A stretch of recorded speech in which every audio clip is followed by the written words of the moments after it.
बिस्मिल्लाहिर्रहमानिर्रहीम। अस्सलाम वालेकुम। चपली कबाब आज हम बनाएंगे बहुत ही चटपटे चटखारेदार, जिन्हें खा के आपको मज़ा ही आ जाएगा।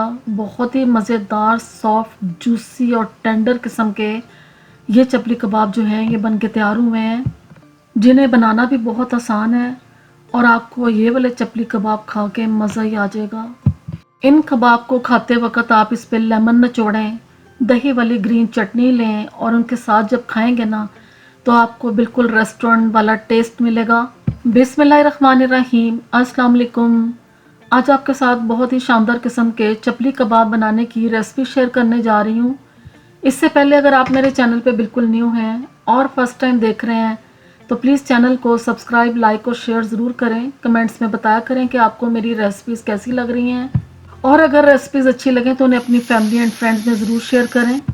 आज के चपली कबाब बनाने के लिए मैंने लिया है बीफ का कीमा 500 ग्राम, और इस कीमे के साथ हम बनाएंगे मज़ेदार किस्म के चपली कबाब। सबसे पहले इस कीमे को हमने बारीक करना है, अच्छे तरीके से चॉप कर लेना है। बहुत ही फाइन कीमा जो है वो बना के तैयार करेंगे ना तो कबाब बिल्कुल भी नहीं टूटेंगे। फर्स्ट अटेम्प्ट में ये कबाब परफेक्ट बन के तैयार हो जाएंगे। स्टेप बाय स्टेप इसी तरह फॉलो करते जाएं। अब कीमे को मैंने बहुत अच्छे तरीके से चॉप कर लिया है। इतना बारीक कीमा जो है ये आपने बना के तैयार करना है, फिर इसके कबाब बहुत ही शानदार बनेंगे।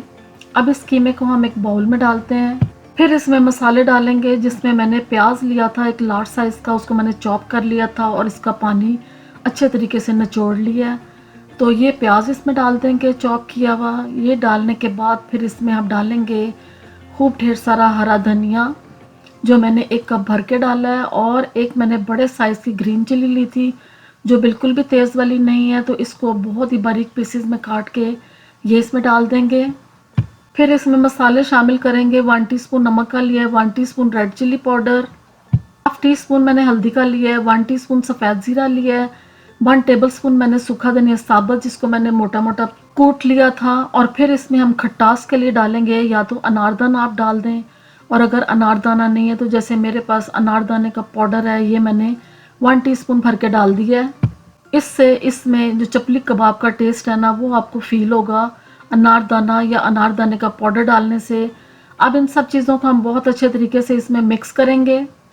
मिक्सिंग इतने अच्छे तरीके से करनी कि हर चीज़ वेल कंबाइन हो जानी चाहिए। मसाला और जो हमने इसमें प्याज और धनिया वगैरह डाला था सब चीज़ें इसमें अच्छे तरीके से मिक्स हो जाएं, और जब ये मिक्स हो जाएंगी तो इस तरह का जो बैटर है ये हमारा बन के तैयार हो जाएगा। अब इसके साथ हम बनाएंगे चपली कबाब, लेकिन इससे पहले एक टमाटर लेंगे, इस तरह उसको स्लाइसिस में कट कर लेना है। जो असल शेप बनेगी ना चपली कबाब की वो इस तरीके से बनेगी। अब मैंने एक बाउल में पानी लिया तो हाथों को लगाएंगे पानी।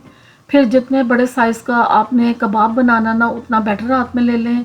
चपली कबाब का जो साइज़ है वो थोड़ा सा आम कबाब की निस्बत ज़रा बड़ा ही होता है, इसलिए आपने थोड़ा सा बैटर ज़्यादा लेना है, और इसको पहले आपने इस तरह एक टिक्की की शेप दे देनी है। और जिस तरह टिक्की की शेप बन रही है ना, किनारे इसके आपने क्लीन कर देने हैं, बिल्कुल भी कोई क्रैक ना हो। तो एक आपने टमाटर का पीस उठाना है और इस तरह इसके सेंटर में रख के इसको आपने प्रेस कर देना है। तो ये देखें चपली कबाब की जो शेप है, और चपली कबाब हमारा बहुत ही शानदार इस तरीके से बन के तैयार हो जाएगा। अब सेम इसी तरीके से बाकी के जो कबाब हैं वो भी हम बना के तैयार कर लेंगे। तो अब सारे कबाब तैयार करके मैंने एक प्लेट में रख ली हैं इस तरीके से। अब इन कबाब को फ्राई करने के लिए मैंने लिया है एक पैन, और इसमें हम ऑयल डालेंगे। ऑयल इतना डालना है कि इस कबाब को बस हमने शैलो फ्राई करना है, डीप फ्राई नहीं करना।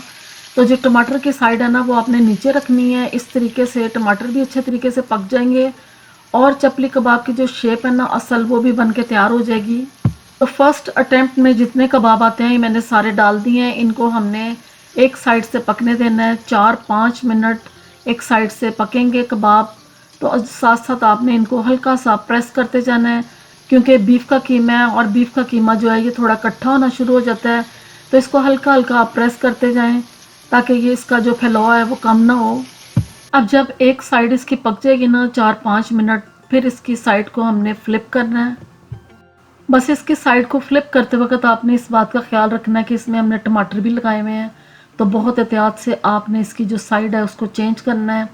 दूसरी साइड से भी अब कबाब को हम पकाएंगे, सारी साइड्स चेंज कर देंगे इसकी,